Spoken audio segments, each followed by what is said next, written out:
While I wasn't the best of Christians, I've always believed in God. You wouldn't see me in church every Sunday, but I would make a good attempt to go during Easter and Christmas Mass. On some Wednesdays, every couple of years, you would even see me with a piece of ash on my face. That was, of course, before that drunk driver decided that my Honda looked like it needed to be compressed to half its size. I don't remember much about the accident itself or my subsequent stay in the hospital, but this story isn't about that. This story is about what I saw when I was dead for 6 minutes. One moment I was driving down Roosevelt Avenue, minding my own business and waiting for a light to turn green. The next moment I felt a huge shift in weight and everything went black. When I saw the light at the end of a dark tunnel, I guessed what had happened to me. I had died. I knew I was a good person, treated my family kindly. My many years on this earth had taught me that people were essentially good. I wasn't afraid to go into that white light, despite the fact that I was leaving my life behind me, because I knew that I would see them soon enough. So, I went into the light. The next thing I knew, I had a physical body. I could feel a light coolness on my skin and the soft fabric of a comfortable loose shirt and pants. The small white dots and brown moles that had littered my forearms from long days of physical labor were gone, and my skin felt as smooth as a baby's bottom. If I could look in a mirror, I would probably see a version of myself much younger than the 44 years I currently was. "You done admiring the new duds?" Her voice surprised me. It sounded too normal. "Sorry, it's just a lot to get used to," I said to the voice that I couldn't place. "Wait a minute, where the hell are you?" "Here." The voice was coming from my right, and my eyes adjusted to the point that I could make out a silhouette against the light that surrounded me. The light seemed to die down a bit, and I could finally make out the silhouette. Like me, he was in a loose-fitting white shirt and white pants, and there was something weird about his hair. "Can you hear me now?" he said. "What?" I could hear him the whole time. Why was he asking me if I could hear him? Sorry, bad joke. My social skills are a bit rusty. I thought for a second before finally placing why he asked me that. "Are you quoting that Horizon commercial from a decade ago?" My vision cleared enough to find out the weird thing I had noticed about his hair. He had a dark purple faux hawk. He sighed. "And again, I fail at being funny. Has it really been a decade?" On top of the faux hawk, he also had a face piercing. If he hadn't been wearing the same loose white clothing, I was sure he would be at home in a Fall Out Boy concert circa 2005. It was 2018 last time I checked. God damn. You realize after being here a while that time doesn't mean much of anything here. Heaven? The emo kid barked a quick laugh. Yeah, heaven. I looked around in every direction. As far as I could see, it was only endless whiteness with nothing in visual distance besides myself and... "What's your name?" I asked the emo kid. "Daniel." "Alright, Daniel." Yep, my eyes were fully adjusted and there definitely was nothing.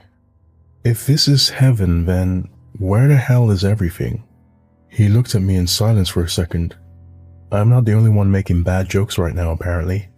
I took in a quick breath to calm myself before I yelled at what I presumed was some sort of angel, or psychopomp, or whatever the hell this kid was supposed to be.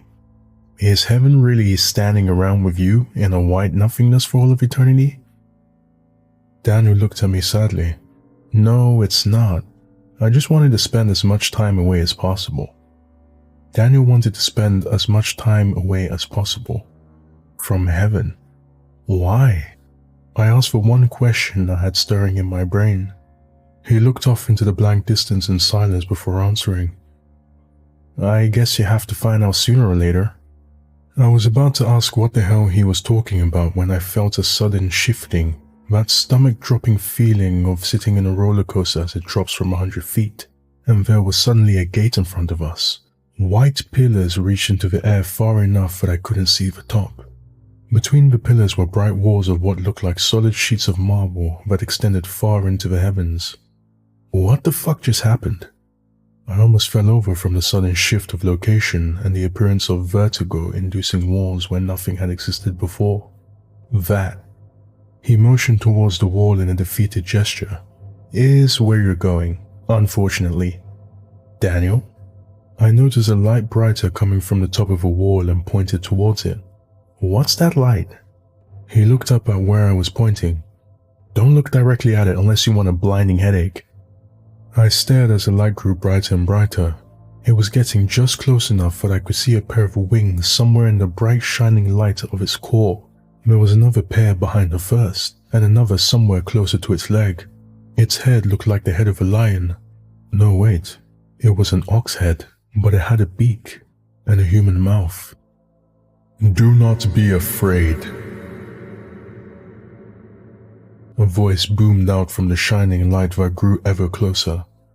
Its face had been confusing enough. Trying to place its exact feature was beginning to make my brain hurt. The booming voice only added to the madness that was already going inside my head as my mind tried to reconcile something with 4 faces and 17 pairs of wings. 14. 12. Look away, I heard a small voice say to my right. It was hard to think. Where was I again? What was I looking at? Did this thing really have the head of... I felt my head jerk suddenly, and I was suddenly facing the ground, my mental faculties coming back in a sudden tidal wave. I'm sorry, servant. He doesn't yet know how things work here. I'm his escort through these 3 gates and we only wish to pass, Daniel said from directly beside me. I could feel the heat of the light shining off the angel, for that's what it must be, directly in front of me. I didn't know before this moment that light could have an intent. This one somehow did. I could feel it. Measuring would be the best word, me as I stood in front of it. The light shone through me, illuminating all of the errors in my life. A 20-year marriage down the drain because of a drunken one-night stand. A failure to keep in touch with old friends, learning one of those friends had died third hand 3 years afterwards. Of course, guide, her voice boomed, shaking the essence of what I was made of. You may pass. I felt the light move and deigned to look up. It was already drifting upwards and out of sight above the sheer walls that dominated the field of vision. Come on, I felt a pull and started stepping toward the wall. We need to get inside. Just stop, I yelled and pulled my hand away from Daniel's grasp. Tell me what the fuck is going on. What the fuck was that? How did it have that many heads? And it's letting us pass through? Aren't we already here? Haven't we already been judged by God? Daniel looked at me. There was something in his eyes that I hadn't seen before. Sadness. Yes. Resentment. Maybe. This time, though, there was one clear emotion on his face. Fear. Fear as he looked up at the walls and the things that stood guard on it. Those are angels. If you're lucky, you won't see many of them. When I was alive, I thought the Bible was bullshit. And most of it is. Some of the things I got right was how they looked. All of those goddamn things for it to get right, it had to describe them correctly as those mind-bleeding things. Now we really do need to get inside before one of them comes back. I stared at Daniel. And why do we need to do that, Daniel? You don't get it yet? These aren't the walls of paradise you were taught in Sunday school. These are the walls of a prison, and the angels aren't servants of God. They're guards.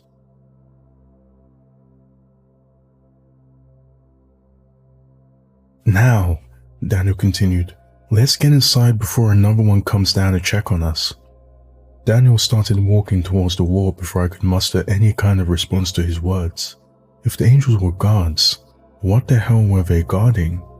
The alabaster white wall was just in front of us. Daniel showed no signs of stopping as he continued walking towards what looked like a solid marble pillar 6 feet across. How are we supposed to get past? My question was interrupted as the base of an unimaginably large pillar silently lifted itself up, just enough for the both of us to pass under it. Daniel didn't stop and walked through the newly created space like he had done it 1,000 times. That pillar has to weigh as much as a skyscraper. How did it lift up with no sound? I asked my guide. It's a bit pointless to ask how anything is done here. The only thing you'll get is speculations from the other people here, or, because it is weird, from the Winged Peanut Gallery. Now try not to look too amazed, he said as an answer. I don't know. My sentence was cut off for the second time in as many minutes as we stepped from under the raised pillar onto a shining silver city. I'm not prone to exaggerations, so I hope you take this with all of the accurateness I could muster. It was an entire city made of silver. Tall, pointed spires that gleamed brighter than any Las Vegas light show stretched out of sight into the infinite heavens that were somehow clear of any obstructions and impossible to see. There were a number of smaller buildings as well, single-story square buildings that sat in the shadows of the impossibly tall spires, but still shone with the ever-present light that permeated every part of its space. 2- and 3-story perfectly round buildings were placed in the open spaces between the spires. These buildings glowed with a blue hue that seemed to be the only color in this place, besides Daniel's dark purple hair. Seeing a color outside of the pure light made me think of something. Daniel, where is everyone? He pointed towards the base of one of the tall spires. If you're lucky enough to be stuck in the first heaven, then one of the shiny ones would take you into a spire. I took another look at the spire and saw a small opening at the bottom. I wouldn't have been able to see it if Daniel hadn't literally pointed at it. The opening was seamless, showing no signs of machining or molding for it at all. It was almost like the entire spire had been melted into a single mold and cast as one solid piece. Daniel continued, You're one of the lucky ones though, and get a good old me instead. Welcome to the Silver City. He held out his hand in a mock greeting.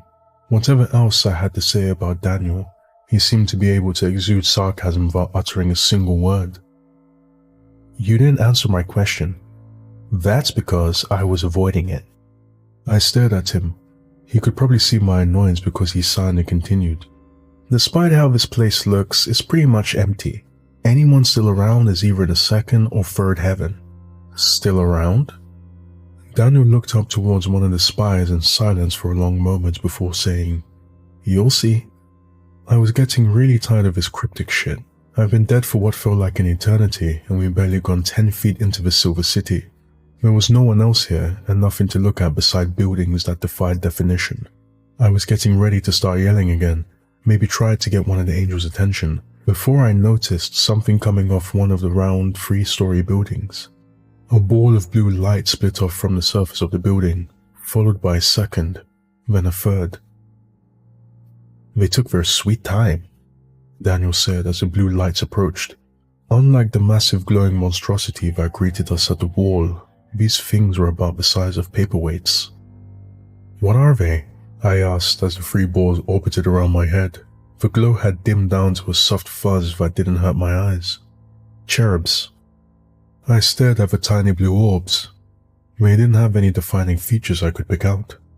Cherubs? The tiny flying babies from all those Renaissance paintings? Daniel laughed quietly. Another thing everyone gets wrong about this place. He pointed at one of the cherubs as it passed my vision and around the side of my head. Cherubs are the lowest of the angels. They don't do much besides sit in those round buildings, hang around people, and cast judgments. These things are judging me? Right now? I looked at another blue orb suspiciously as it floated into my vision from the left. Judgment. Capital J. Don't worry about it much. It's mostly a formality at this point. If there was anything you needed to worry about, it was the seraphim that cast judgment upon you at the gate. It clicked in my head. The flashes of random images when that thing bored into my soul. I was receiving judgment. Would they find me worthy? Would I go into one of the spires despite Daniel's reassurances? One of the little blue balls stopped directly in front of me. After a second where I felt like pissing my pants in fear, the little cherub bobbed up and down in the air. The other 2 stopped their orbits around my head and appeared next to the first one. The first one bobbed, followed by the other 2 copying the first one flying off towards the building they had come from. The one that stopped its orbit first took a position at the top right of my vision and remained there. That's a good sign, Daniel said as he watched the other 2 reunite with the shining blue building they had come from. Daniel? Yeah? You said before they were guards. What exactly are they guarding? Daniel turned his head to look at the wall behind us. Not here. I'll tell you once we get past the second gate. Without any indication, he started walking, heading in a direction towards some unseen destination between one of the spires and a glowing cherub den. After passing the glowing round building, I could finally see where our destination seemed to be. Just past one of the immense spires, there was another wall. Just like the one they surrounded the Silver City, it appeared to be made of sheer white marble. Unlike the hulking thing 1,000 feet behind us, it appeared to only be about 100 feet tall. When I was alive, I would never describe anything like that as small, but apparently death does some strange things to your perceptions. The unfortunate thing about this wall, however, was the presence of what Daniel called seraphim, sitting on top of the pillars that was the only breaks in the sheer whiteness. Just like the one that had appeared to us at the gate, these ones shined with a white light that was blinding to look upon. Daniel's words earlier did not go unheeded, and I made sure not to look directly at the thing, lest my mind break and my soul be torn asunder, or whatever the hell had happened at the front gates. The cherub that had been at my side just a minute ago flew towards the nearest of the pillars and the bright maddening light of the seraphim. When the white of the seraphim subsumed the blue of the cherub, Daniel turned his head with a worried look on his face. "Be careful what you say from now on. That little blue bastard is listening and watching everything you say and do." I interrupted him. "Wait, what shouldn't I—" "Stop!" Daniel shouted, then flinched as he looked at the top of the wall before continuing. "You need to listen to me. That thing is not your friend. Think of it as a listening device. If you say something wrong, do something wrong, it will fly its little blue ass to the nearest seraphim." I looked up and caught sight of a blue light detaching itself from the much brighter white. "And you do not want to catch their attention," Daniel said in a quiet voice just before the blue light took its place to the side of my head. The seraphim the cherub had gone to grew in size, a bright light stretching forever into the horizon. Before I could speak, before I could even think about what was happening, a voice boomed from the pillar in a voice that would have shaken a mountain. "Judgment has been cast, and you have been deemed worthy to enter the second heaven," the infinite light said before it grew brighter and brighter. In another moment, everything went white.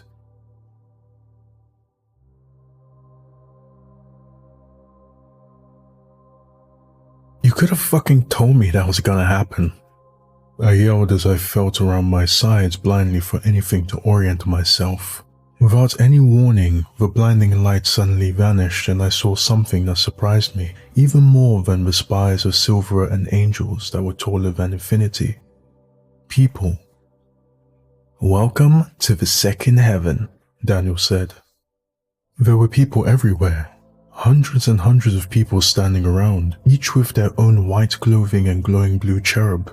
All of them appeared to be waiting around for something as they stood in place silently. I looked up to find that we were in some sort of building as this place actually had a ceiling instead of open sky. "Where the hell are we?" I asked. Daniel sighed. "I told you, the second heaven, specifically the material room." I looked around the room.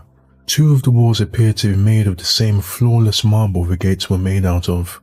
Against the left wall of the massive room were a number of small pillars separate from the wall. While I was looking at the small pillars, a bright light flashed on top of one of them. Where nothing had been before now was a small glowing cube just big enough that it took 2 hands to hold. One of the glowing blue orbs in the crowd started bobbing in place until a silent person to its right looked at it. This seemed to appease the little bastard because it flew over to the glowing cube sitting on the pillar and began bobbing up and down. The man, who looked to be in his 20s and in perfect health, walked over and grabbed the cube. "And we're here why?" I asked. "Because I have to do my job, and my job is to guide you to where you need to go, and you need to be guided through the second heaven, and that," he pointed to the cube the man was holding, "is the material, hence material room." I looked as another flash of light lit up another pillar, leaving behind another identical glowing cube. Another bobbing blue light led another silent person to the pillar to pick it up, just as the first person was exiting the room through a corridor on the other side of the room. Why isn't anyone talking? Daniel looked as the new person, a blonde woman, started walking to the end of the room with her glowing cube. Follow me. Daniel turned and waved me toward him. Come on, before your little guy decides you're taking too long. I followed him into the corridor at the end of the room. Are we prisoners? I asked. Daniel turned and looked directly at the glowing blue cherub to my left before answering. None of us are prisoners here. We do what we do because we know our purpose here. His meaning was clear enough by the fact he never broke eye contact with the glowing ball. If either of us said the wrong thing, then this little blue bastard would report us to the nearest seraphim. Daniel continued walking into the corridor and I followed. After a short walk behind a line of people carrying cubes in front of us and empty-handed people heading into the room to our left, we entered a massive cavern that stretched far enough, but I had no estimate of how big it actually was. The ceiling was 50 feet above as we exited the corridor and entered the cavern proper. In front of us, in long ordered rows, were what looked to be marble anvils about 3 feet tall. Rows and columns stretched far into the distance, nearly every one occupied by a person. As we walked to our orderly line, I saw the little blue balls lead their charges away from the line into designated anvils. In front of most of the anvils stood quiet people in identical white clothes, each with their own cubes, chiseling away with solid silver picks. Daniel stopped and stepped into one of the aisles of anvils. Here in manufacturing, you can see the people who have been judged worthy of entering the second heaven, making what needs to be made. I looked at one of the many anvils as a new arrival started work on their solid cube. And what exactly are they making with this mysterious material? He looked at the chiseler as the young man started chipping away at the solid cube. The first chip that fell off lost the glow that was endemic of the rest of the cube. Here you can see as one of the worthy begin their work, creating the chains that are important to everything we do here. Chains? The odd word didn't seem to make sense with the glowing cubes I had seen already. Daniel walked down the aisle until he found another chiseler. This one's material was no longer a cube and reassembled into something closer to a sphere. Here you can see another one as it becomes closer to resembling what we need. I stopped, frustrated at the continued lack of answers. Why the hell is everyone making chains? And where does everyone sleep and shit? And just what the fuck is going on? What's being chained? I regretted my words almost immediately as Daniel turned around and looked at the little cherub as it bobbed up and down in an agitated motion. There is no need to sleep here. He looked at another chiseler, this one halfway between the sphere and the cube. No one becomes hungry here. There is no pain, no sickness, and no earthly need for our heavenly bodies. Daniel paused and looked at my left before continuing. Now that you've seen where the chains are made, follow me to the entrance of the third heaven. I looked at my little tattletale. He seemed to be satisfied with Daniel's answer as it stopped bobbing up and down and returned to its former stationary position at my left. Daniel sighed in relief and turned around to begin walking down the row. Before he could walk forward very far, however, one of the many chiselers stopped what he was doing. The man, a young-looking gent with long hair that wouldn't look out of place in the 60s, stopped his chiseling and turned to look at us. Why are you guys the only ones who get to talk to anyone? How is that fucking fair, man? Daniel looked at the young man's blue keeper. It began bobbing up and down in the same agitated motion mine had done just a minute earlier. The hippie continued his rant. How do they expect us to work like we do? Yeah, we don't get tired and we never get hungry, but what's the point in all of this, huh? Is what we do really worth an infinite amount of work for all eternity? The young hippie's blue ball flew off into the distance and out of sight in just a second. For the first time since meeting him, I saw a true look of fear on his face. He reached his hand out and pushed me back a foot from the hippie. At the same time, every person directly surrounding him stepped away from their workplaces. The hippie sighed. Fuck me. A sudden light appeared at the top of the cavern, a bright flash and a voice made of thunder. You are no longer worthy of the second heaven. The seraphim said before it appeared on the ground directly in front of the hippie, enveloped him in its light, then disappeared in a flash through the roof of the cavern. Without leaving a mark anywhere, and in less than 5 seconds, the man was no longer here. The chiselers that had moved away went back to their anvils and resumed their chiseling. "Where did the seraphim bring him?" I asked. "To Aspire in the Silver City. Now come with me to the third heaven." Daniel started walking away and, with no other choice except to be carried away to a mysterious spire to never be seen again, I followed him. We passed many workers in various states of completeness on their chains as we walked, quarter spheres, almost complete cubes and discs. After a minute of walking, I saw what I assumed to be the final product, as one of the chiselers put their tool down. A large ring sat on top of the marble anvil. It glowed with a light much brighter than the cubes they started with. As we passed, he picked up the ring and began walking just behind us, following the glowing blue light of its guide as it moved forward. Another ring began glowing on another anvil, and another follower joined us down the aisles.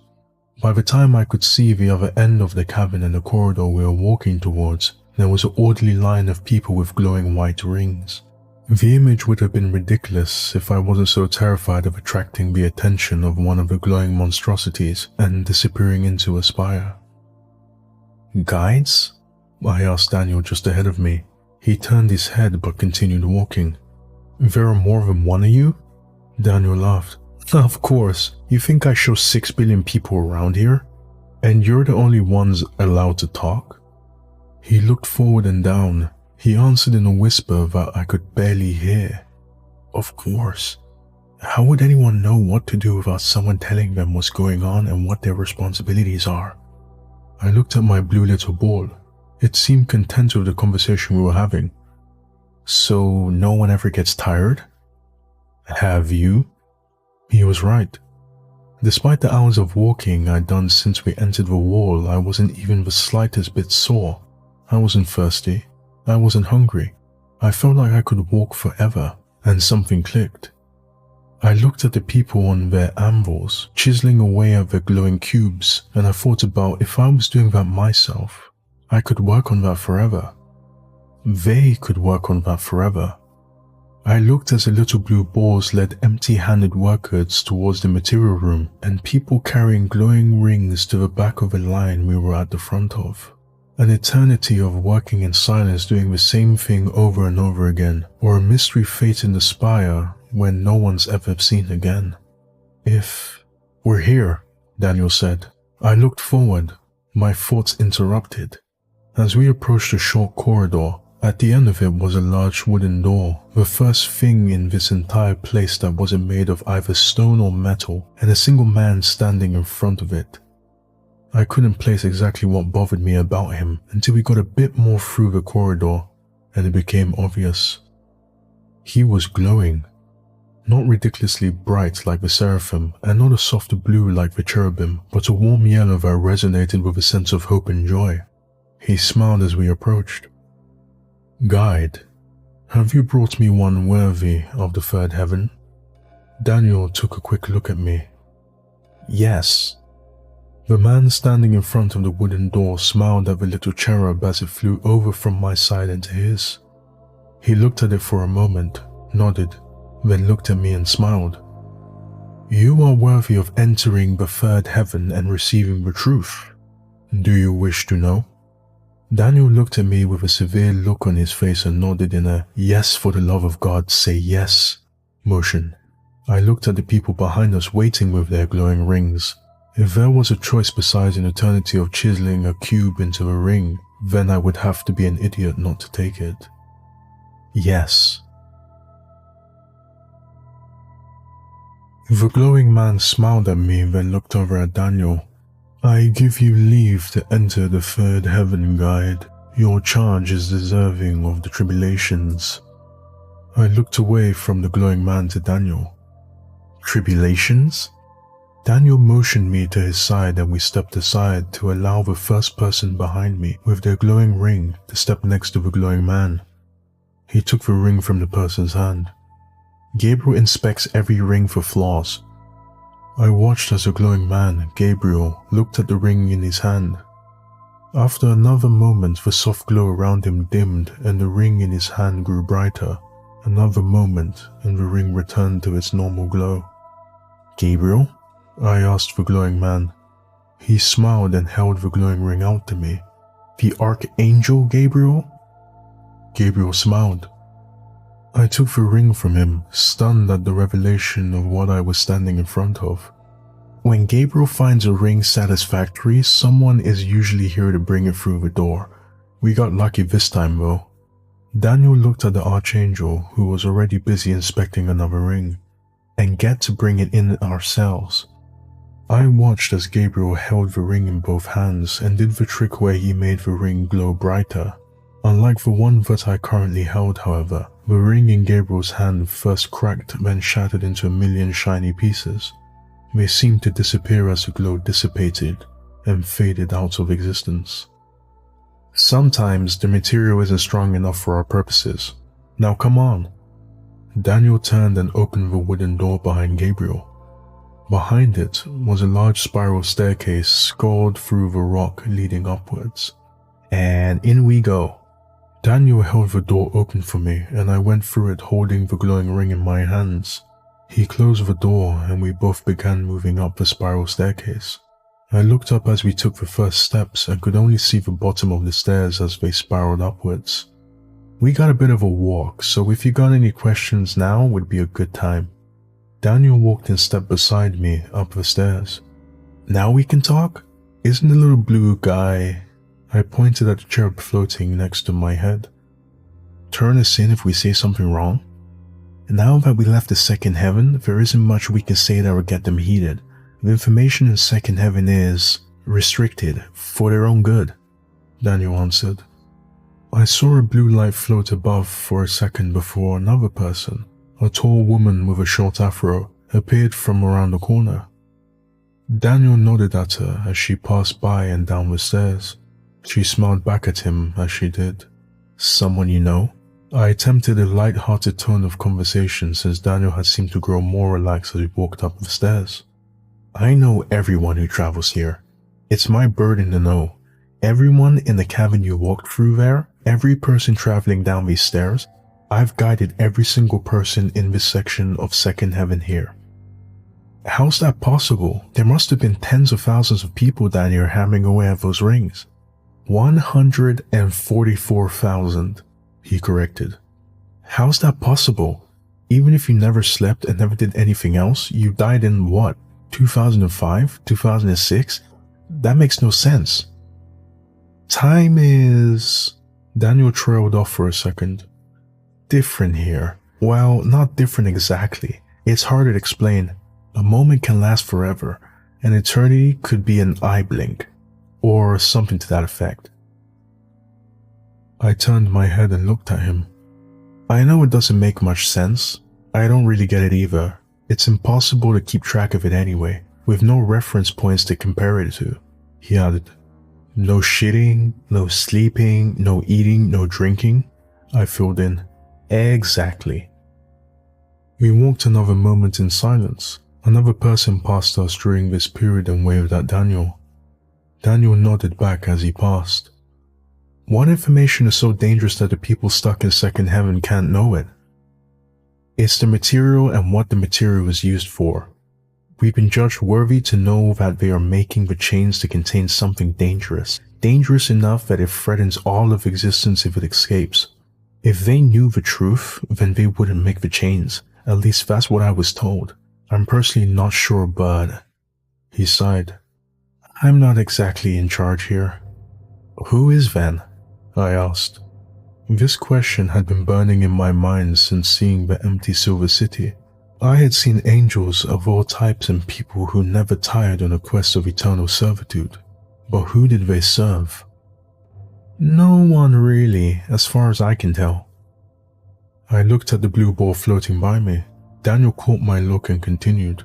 "They definitely aren't. They serve just like all of us. Of course, they don't have free will like we do. The person who guided me compared them to computer algorithms, some like Gabriel more complicated than others, but still algorithms that follow a set of rules we never know. An eternity with no answers and eternal work? This sounds more like hell than heaven. Daniel barked a laugh. Hell is just an absence of God. We're about there now. I am getting really tired of... I was interrupted by the shining brightness of the sky above us. The staircase embedded in the ground finally ended, and we reached the surface of wherever we were going. I saw it once we were finally open to the sky. This, Daniel motioned forward, is the third heaven. Welcome to God's kingdom. In front of us stood a giant glowing sphere, thousands of feet wide, floating in the air. Surrounding it was a latticework of marble stairs, ladders and scaffolds that surrounded it completely and allowed almost completely unrestricted movement around the sphere. And that, Daniel continued, is God. I looked away from the sphere and stared at Daniel. God? The ruler of all creation? The creator? God isn't the ruler of all creation, he is creation. I looked at the glowing ring in my hands and the little blue ball floating next to my head. Then at Daniel. The angels aren't just guarding us, are they? Daniel looked at the glowing ball in the distance. No. He paused for a minute, staring at the massive ball of light that was apparently the creator of everything, then continued. Soon after God made creation, he tried to unmake it. I stared at the giant glowing orb. I stared at God. The God that wanted to unmake his creation. That ring you hold?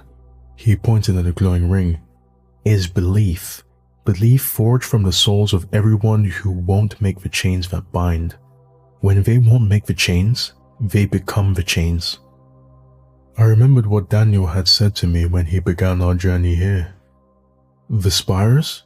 The ones in the Silver City? He nodded. But it's God, I said. If he created everything, then how is this even possible? How are we even still here? The belief that he's a creator that doesn't want to destroy us keeps him bound, but we are only his creation and our beliefs can only keep him bound for so long. The bonds break and need constant replacement. Your job, your tribulation, is to replace those bonds as they break. It was at this moment that I truly understood the term truth. The truth of all existence. The truth that God thought he made a mistake with existence. Fuck. I dropped the ring I was carrying and clutched my chest with both hands when I felt a sudden sharp pain. What is it? Daniel looked concerned. Pain was the only word I could get out. The chest pain spread to my extremities and I collapsed to the ground, unable to stand. Daniel moved quickly to look directly at my eyes. Something was happening and it was obvious from the look in his eyes that he knew exactly what was happening. You don't have long. My name is Daniel Marsh. I lived in Rochester, New York. Tell Mary I'm... Daniel's voice trailed off as a black hole closed around my vision, and I lost consciousness. Next thing I knew, I was in the hospital bed and everything hurt. The doctor told me later that I was lucky to survive the drunk driver hitting me. According to him, I had been dead for 5 minutes and 57 seconds. What surprised me more was my ex-wife sleeping in the chair next to my hospital bed. Apparently, I had never taken her name off my emergency contact list. Even with all of the pain I had caused her, she had still shown up when I had almost been gone forever. I still haven't fully recovered from the accident, and the memories of what happened in those 5 minutes and 57 seconds are still fresh in my mind. I didn't think I would ever show anyone these memories as I mostly wrote them down for my own benefit. Even with how vivid it had been, I couldn't believe that it had really happened. And then I checked for a Daniel Marsh in Rochester, New York. The obituary photo from 2007 showed a bit of an older man in his early 30s, but the faux hawk was still there. I thought back to what he had said right before I was no longer dead. Hell is just the absence of God. If God wants to unmake all of creation, and hell is the absence of him, then I would rather go to hell.